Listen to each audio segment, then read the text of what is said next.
கந்தா கடம்பா திருமுருகையா சிவகார்த்திகேயா மால்மருகா செந்தமிழில் திருப்புகழ் பாடி நின்றால் மனம் மிஞ்சிடும் இன்பம் விளையுதையா. சிரகிரி வேலவனை காண்கையிலே விழிவோரம் கண்ணீர் பெருகிடுமே.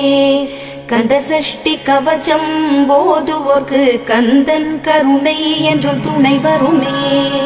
பங்குனி உத்திர நாளினிலே உனை நினைந்தே காவடி சுமந்து வந்தோம்.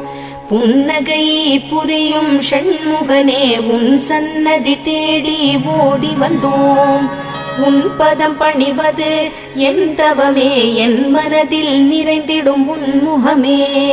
ஷண்முக பிரிய குஹ குரு சரவணனே வந்தே இன்னருளை தர வேண்டும். தென்பழனி மலையில் ஆண்டி முகம்